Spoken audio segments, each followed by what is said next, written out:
Au rond-point de Keur Massar, en banlieue de Dakar, ils se retrouvent chaque matin dès l'aube. Une centaine d'ouvriers du bâtiment, leurs outils à la main, dans l'espoir d'être recrutés pour une journée de travail. Mais depuis la suspension il y a un an de nombreux chantiers à travers le pays, la plupart passent la journée à attendre, en vain. Voici les outils avec lesquels on travaille. C'est très difficile en ce moment. Parfois, je peux rester ici 15 jours, un mois sans travailler. Chaque jour, je viens à 6 heures. Je reste jusqu'à midi ou 13 heures. Si je ne trouve rien, je rentre. C'est une perte de temps. Sur le trottoir d'en face, ce groupe de maçons semble tout aussi désabusé. Ils racontent avoir voté pour le nouveau président Bassirou Diomaye Faye, porté par la promesse de changement. Mais un an après, ils n'arrivent même plus à vivre de leur travail. Les nouvelles autorités, ils ne peuvent pas régler les problèmes du jour au lendemain, mais il faut qu'ils pensent à la jeunesse. Il faut qu'ils viennent ici pour voir comment vit la jeunesse. Si tu vois, tu trouves 300 000 francs aujourd'hui, je prends la pirogue pour rentrer en Espagne. Tu fais l'Espagne 3 mois, tu achètes un terrain ici à Dakar. Mais je travaille ici pendant 20 ans, il ne faut même pas acheter un terrain. Nos États doivent penser cette jeunesse-là. Sinon, nous tous, on va mourir dans la mer.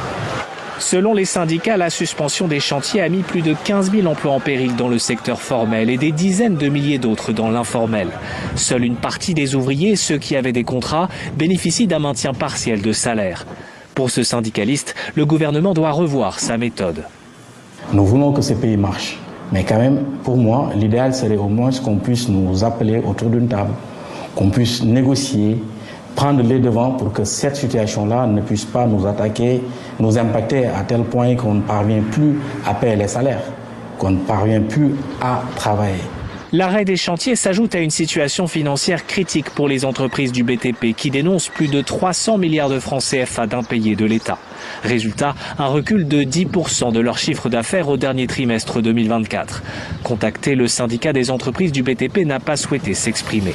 Annoncé comme temporaire il y a un an pour auditer un secteur jugé opaque, la suspension des chantiers n'a pas encore été levée, même si certaines constructions ont depuis repris. Aucune information n'a été donnée sur l'avancée des audits ni sur un éventuel calendrier de reprise.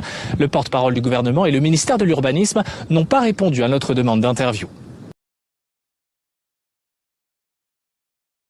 Au rond-point de Keur Massar, en banlieue de Dakar, ils se retrouvent chaque matin dès l'aube. Une centaine d'ouvriers du bâtiment, leurs outils à la main, dans l'espoir d'être recrutés pour une journée de travail.